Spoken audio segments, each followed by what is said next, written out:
대표님, 지금 이 시기에 이제 2,600, 2,700 이 정도까지 떨어지고 앞으로 만약에 좀 더 이렇게 전망이 좋다고 한다면, 그리고 또 2023년 이렇게 성장의 희소성 이러한 개념이 더 두드러지는 시기가 온다고 하면 뭐 좀 지금부터라도 여유 자금이 있으면 네. 성장주를 좀 담아가도 괜찮을까요? 네, 저는 적극적으로 찬성하고요. 근데 이제 그게 아까도 말씀드린 것처럼 1, 2년 내에 써야 될 자금이 아니어야 된다. 명확하게. 왜냐하면 그게 제 예측이 뭐 1년 후에 올라간다, 1년 만에 올라간다 뭐 이런 얘기를 하는 건 아니니까. 다만 이제 저 아까 이제 말씀드린 것처럼 이제 시기적으로 좀 포함해서 말씀드리면 1월 달하고 2월 초의 하락이 저는 이제 그걸 갱신할 거까지 안 내려갈 거라고 보는 쪽이에요. 그러니까 저점은 찍었다. 네. 다만 이제 그걸 이제 뭐라고 하냐면 기간 조정 혹은 중기적 바닥 뭐 이런 말을 쓰는데 어쨌든 바닥은 찍었지만 기간 조정을 할 거라고 보거든요. 그렇기 때문에 지금 뭐 얘를 사놓으면 쭉쭉쭉 올라가거나 이런 일은 없는 거죠. 그래서 가격으로는 최저를 찍었다고 보고 있고 지금 생각으로는 다만 이제 기간을 끌 거니까 거기 그런 상황에 대응을 할 때는 분할 매수가 제일 중요하잖아요. 그래서 분할 매수하는 거 추천드리고 그다음에 1, 2년 자금이 아닌 3년 저희는 중기 자금은 이제 중기에서 장기를 5년 기준으로 봐요. 그래서 1, 2년 이렇게 보는 자금들은 기술주가 아닌 사야 될 것들도 꽤 있는데 제가 뭐 참고로 말씀드리면 기술주도 두 가지가 있어요. 그게 뭐냐면 듀레이션이 짧은 기술주 그런 성장주가 있고 듀레이션이 긴 거. 예를 들면 듀레이션이 짧은 건 뭐냐면 이익이 막 쉽게 증명이 되는 기술주들. 빅텍이죠 뭐. 예를 들면 빅텍 같은 것들. 근데 그런 것처럼 빅텍처럼 그런 어떤 특성이 아니고 그런 당장 이익이 빨리 돌아오는 기술들이 있어요. 예를 들면 뭐 사이버 보안이라든지 로보틱스라든지 이런 류들은 뭐 바로 이익을 내기 때문에 증명이 돼요. 그런가 하면 바이오 쪽 기술 있잖아요. 유전자 기술. 뭐 이런 것들은 유전자 가위 이런 거 듀레이션이 길어요. 그러니까 이런 것들은 이제 만약에 지금 내가 많이 떨어진 거를 투자하라 그러면 아무래도 성장주예요 지금. 그러면 성장주를 사되 1, 2년 그런 거를 갖고 있는 사람은 듀레이션이 짧은 성장주는 좀 살 수 있어요. 아까 제가 이제 말씀드린 것처럼 로보틱스나 그다음에 사이버 보안이나 게임 같은 것들 빅텍 그런 것들. 그렇지만 예를 들어서 2년 만약에 짧은 것들은 이 아까 듀레이션이 긴 유전자 기술이라든지 뭐 이런 것들은 사기가 어렵거든요. 그건 구별을 하는 거고 지금 같으면 1, 2년 같은 경우에는 이제 오히려 아까 리츠라든지 원자재 같은 것들을 섞어서 기술주랑 하시면 좋을 것 같고 지금 제가 막 적극적으로 추천할 수 있는 건 뭐냐면 사실은 제가 보기에는 기술주의 하락폭이 예를 들어서 아까 제가 말씀드린 바이오주들 50% 이상 하락한 거 굉장히 많아요. 굉장히 많아요. 미국이 막 엄청 떨어지더라고요. 미국 것들. 네, 굉장히 많아요. 그래서 제가 생각하기에는 분할 매수 들어갈 충분한 가격 메리트 생겼다.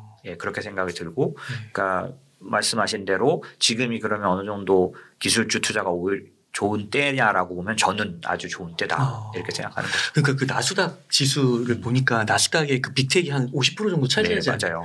근데 엄청 그 지수는 요만큼 떨어졌는데 밑에 그 밑에 이제 그 빅텍 말고 엄청 떨어졌더라고요. 맞아요. 나스닥 지수로는 한 14% 원래는 어디까지 빠졌냐면 마이너스 17%까지 빠졌다가요. 올라와서 지금은 13, 14 뭐 이렇게 정도는 되는데요. 그 밑에 중소형 기술주는 뭐 50%는 허다해요. 사실 제가 오늘 이거 하면서 하나 말씀드리고 싶었던 그 샘플 같은 걸로 갖고 온 게 있는데 클라우드 스트라이크라는 기업인데 클라우드 컴퓨팅 뭐 사이버 보안 이런 쪽인데 얘가 애널리스트 26명 중에서 거의 매도 의견 한 명밖에 없어요. 그다음에 스트롱 바이는 20명이 넘어요. 그런데도 불구하고 지금 요번에 작년도 12월부터 해가지고 지금까지 얼마큼 떨어졌냐면 마이너스 45%. 근데 제가 말씀드린 게 뭐냐면 이런 게 진짜 너무 많아요. 스트롱 바이가 그렇게 많이 추천했는데 주요 애널리스트들이 뭐 한 25명 중에서 거의 20명 이상이 스트롱 바이 추천인데도 불구하고 가격은 이렇게 가 있는 거예요. 왜냐하면 이게 아까 제가 심리가 많이 작용하는 시장이라 그랬잖아요. 그래서 지금은 시장을 보시면 잘 보시면 이래요. 그러니까 장 끝나고 장외로 이제 실적 발표를 하면은 모든 컨센서스를 다 채웠는데도 불구하고 다음 분기에 바로 실적이 좋아진다는 게 확실한 기업만 올라요. 그러니까 어느 정도까지 보냐면 분기로 잘라서 보고 있어요 지금. 아 그렇구나. 네, 다음 이제 앞으로 몇 달, 그러니까 뭐 두세 분기 내에 좋아진다도 아니고 바로 네, 다음 분기. 그렇게 짧게까지 볼 정도니까 네. 좋은 기업들이 많이 하락하고 있죠. 아. 네, 그러니까 사실은 제가 볼 때는 그 분할 매수하는 사람 입장에서는 어쨌든 저는 좋다고 봅니다. 예. 그러면은 혹시 좀 이 장기 듀레이션과 좀 단기 듀레이션을 갖고 있는 성장주 네네. 여기에 좀 투자하는 뭐 비율 같은 것도 대충 이렇게 가이드라인 같은 게 좀 있을까요? 그러니까 저희는 이제 포트폴리오 같은 걸로 구별을 좀 하는데요. 네. 예를 들면 저희 포트폴리오 중에서 그 증여 그러니까 자녀나 손주에게 증여를 많이 하셨어요. 요런 것들은 진짜 장기 듀레이션인 거를 사야 될 때요. 지금이. 그런데 이 좀 듀레이션 짧은 기술주는 어떤 때 쓰는 거냐면 연금 같은 데서요. 왜냐하면 연금은 이 목표 수익률을 높게 잡고 장기적으로 이렇게 그걸 저희가 뭐냐면 타임 호라이즌이라고 해요. 네. 이렇게 투자할 때 시계가 시간 이제 개념인데 이 뭐 증여 같은 것들은 그냥 목표 수익률을 높게 잡고 그냥 계속 가져가는 거에 반해서 연금은 어떤 거냐면 10년, 20년씩 이렇게 투자하기 때문에 뭘 기대해야 되냐면 사실 수익률보다 그 복리를 기대해야 돼요. 복리가 만약에 나오려면 어떤 특징이 있어야 되냐면 매년 일정 수준의 수익률을 유지해가는. 네. 그래서 제가 숫자를 한번 말씀드려볼게요. 놀라실 거예요. 이게 뭐냐면 질문하신 것 중에 연금에 관련된 질문이 있어서 네. 제가 연금 관련된 거를 쓰면서 보니까 네. 만약에 이제 복리에 대해서 우리가 이해할 때 매년 10%를 올해도 10% 내년도 10%를 내는 그러면 10%라는 건 사실 요즘 개념으로 보면 그렇게 높지는 않잖아요. 근데 이제 사실 쉽지는 않아요. 근데 매년 10%를 내서 40년을 운영한 것과 올해는 40%를 내지만 내년도에는 마이너스 20%를 내서 되게 잘 높을 때와 좀 깨질 때가 섞여 있는 그러니까 수익률이 왔다 갔다 하는 이 두 개의 차이가 얼만큼이냐를 보면 원금을 5천만 원으로 해서 40년을 운영했을 때 매년 10%를 꾸준히 낼 경우에는 22억 6천이 돼요. 그런데 놀라운 건 40% 냈다 마이너스 20% 냈다 마이너스 30% 냈다 뭐 40% 냈다 이런 식으로 가면 40년 뒤에 4억 8천밖에 안 나와요. 진짜요? 17억 8천 차이 나요. 와 너무 많이 차이 나요. 그러니까 무슨 말이냐면 복리가 깨진다는 거죠. 복리가 안 땡기는 거예요. 그럼 제가 이 얘기를 왜 드렸냐면 연금은 복리를 노리는 포트폴리오이기 때문에 이 너무 변동성 큰 거에 막 노출시킬 수가 없어요. 그래서 연금에서는 기술주를 해도 듀레이션 짧은 거. 그래서 저희가 요번에 작년도에 연금이 몇 프로 냈냐 마이너스 17%를 냈어요. 작년 17%를 냈는데 올해 들어서는 빠졌을 거 아닙니까? 그런데 이럴 때도 올해도 성적을 아직 2월이니까 남았지만 저희가 하는 방법은 많이 오른 놈과 빠진 놈이 합쳐서 10% 이상이 나 플러스 10%가 되게. 그러니까 그러려면 듀레이션 너무 크고 변동성 큰 거를 연금에 넣을 수는 없는 편이죠. 그래서 이런 분류를 하는 게 저는 그러니까 포트폴리오에 따라서 장기 듀레이션 성장주를 사는 것과 좀 짧은 듀레이션의 성장주를 사는 거를 구별해야 된다. 특히 이제 연금을 예를 들어드렸는데 왜 그러냐? 만약에 이 장기 듀레이션 같은 경우는 변동성이 마이너스 40% 50% 막 나올 수 있거든요. 그럼 4억 8천밖에 안 되는 그렇죠. 거네. 복리가 깨지니까. 와, 그 노후에 얼마나 중요한데 그 그렇죠. 생활이 네. 여기다 걸긴 어려울 것 같고. 그렇죠. 그래서 기술을 저희가 분석해 가지고요. 네. 듀레이션 짧은 기술 성장주라는 게 무슨 의미냐면 지금 당장 돈을 버는 것들. 그리고 2, 3년 내에 그게 상당 부분 수익성으로 그 EPS 증가율로 나타날 기술들을 저희는 구별해요. 네, 대표님 너무 좋은 것 같습니다. 대표님 그러면 그 이제 사회 초년생들이요. 네. 이제 주식 투자를 시작하고 자산이 별로 없는 상태인 거예요. 그래서 만약 예를 들어 뭐 한 들어오는 실수령액이 한 200만 원 정도라고 하면은 이런 분들은 좀 어떻게 포트폴리오를 좀 가져가면 좋을까요? 우선은 200만 원을 받으시는데 얼마를 저축하실 건지에 대해서는 그건 제가 조언 못 드리겠어요. 그건 너무나 사람마다 차이가 있는 것 같아요. 이제 뭐 어떤 분은 말씀하시고 최소 100만 원을 해야 되는 거 아니야 저축을 이렇게도 말씀하실 수 있지만 사실 뭐 100만 원 갖고 생활하기 너무 어려우니까요. 그리고 뭐 어떤 서포트를 받고 있냐에 따라 차이가 있을 거 아니에요. 그래서 그건 말씀 못 드리겠는데 제가 말씀드릴 수 있는 조언은 뭐냐면 투자나 저축할 수 있는 자금에 그 8대 2로 나눠서 그러니까 연금이나 이런 장기 자금은 이익만 해야 된다는 거죠. 오히려 팔을 뭘 해야 되냐면 시드머니를 만드는 자금을 해야 된다는 거죠. 시드머니를 그러니까 쉽게 말하면 지금은 50만 원, 뭐 30만 원밖에 저축을 못해도 제가 사이클 얘기를 하잖아요. 봄은 또 오거든요. 봄이 왔을 때 목돈을 넣을 준비를 부지런히 해야 돼요. 왜냐하면은 코로나 때 만약에 3천만 원이든 5천만 원을 넣었다면 그때는 막 2배 막 이렇게 나올 수 있잖아요.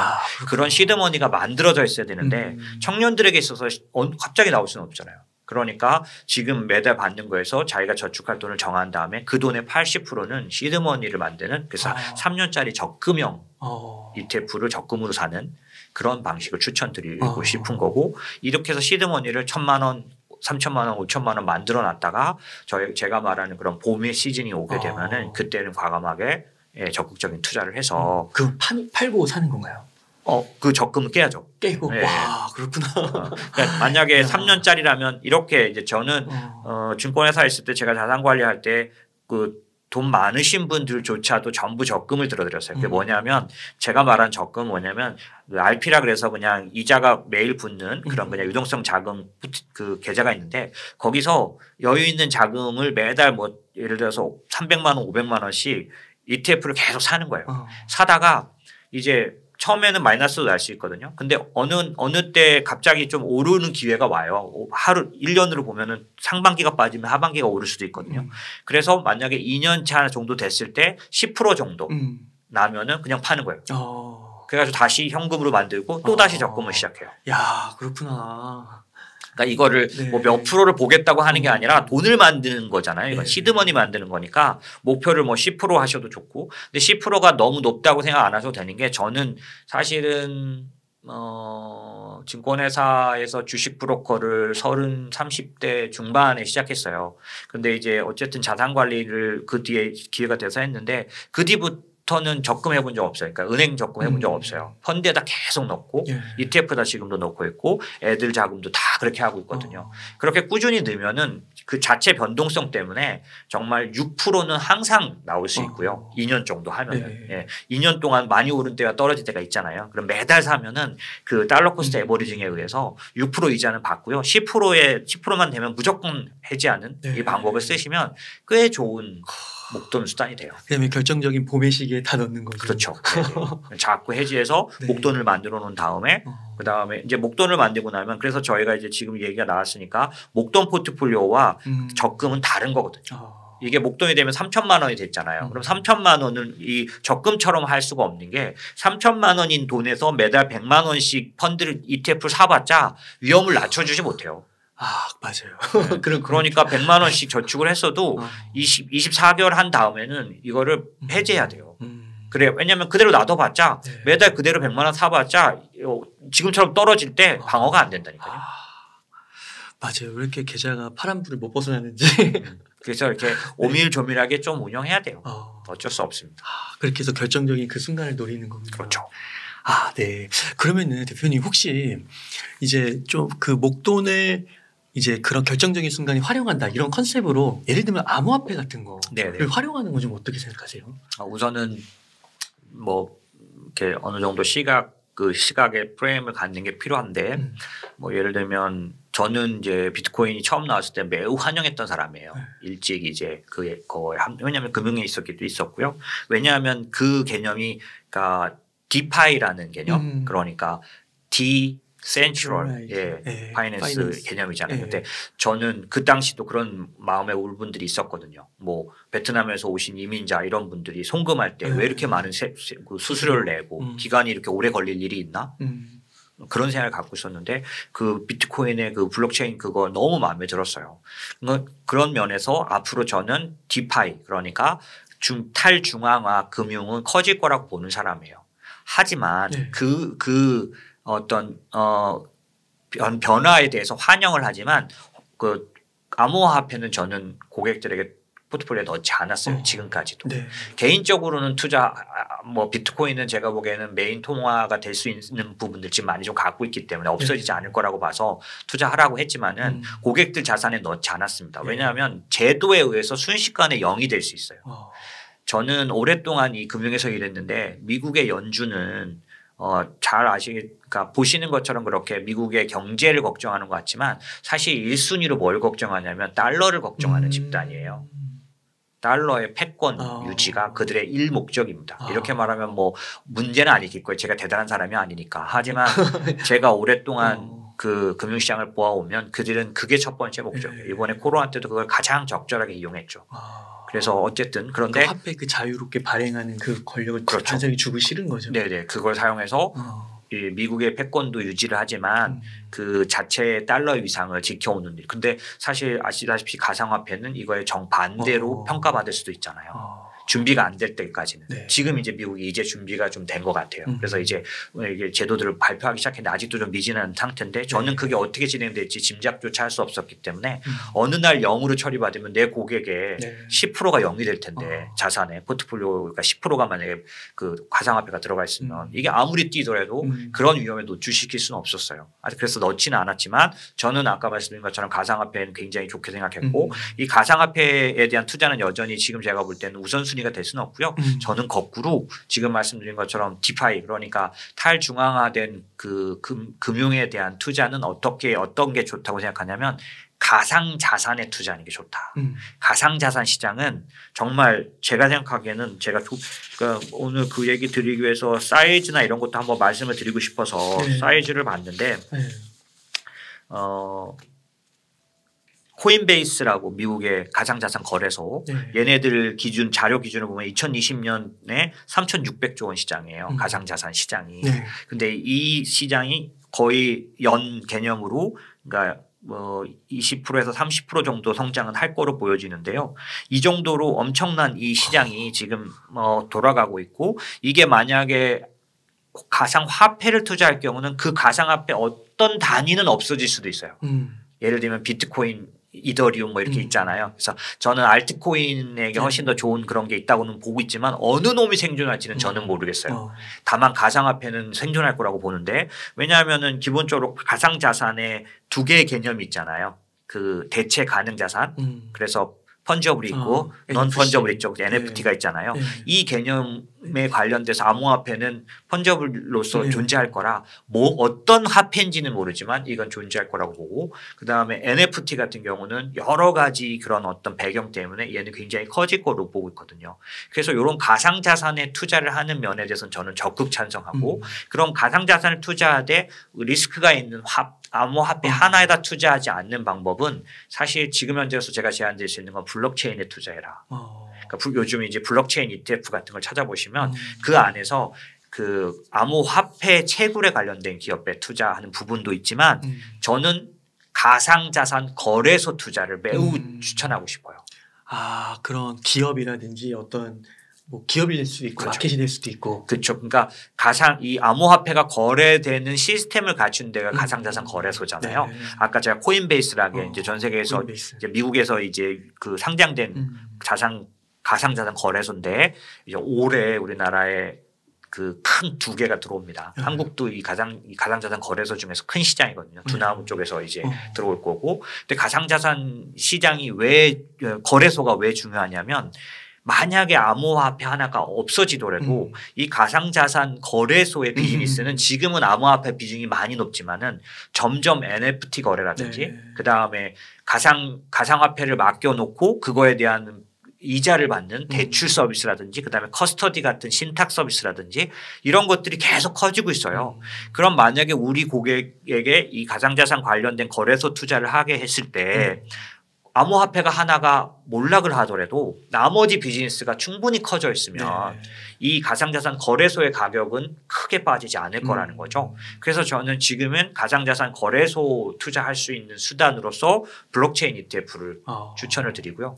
이 블록체인은 지금 말씀드린 이 모든 걸 포괄하는 개념이다 보니 향후에 가상자산 시장이 커지는 만큼 아마 수익률이 좋아질 거라고 봐요. 그래서 그런 측면에서 만약에 가상화폐에 관심이 있으시고 그 코인에 대한 투자에 어떤 그런 게 있으시다면 그거 개별적으로 하는 것보다는 조금 더 장기적으로 보고 블록체인 ETF, 블록체인에 투자하고 또 그중에서 혹시라도 올해나 내년도에 자산 거래소를 투자할 기회가 생긴다면 그건 좀 좋다. 왜냐하면은 위험을 해지하니까 가상화폐 위험을 해지하니까 그런 면에서 추천하죠. 코인 하나에 투자하기보다는 그 여러 개가 같이 거래되는 그렇죠. 거래소에 왜냐하면 가상자산 시장은 커질 거니까요. 네. 네, 없어지진 않을 거니까. 맞습니다. 예. 네.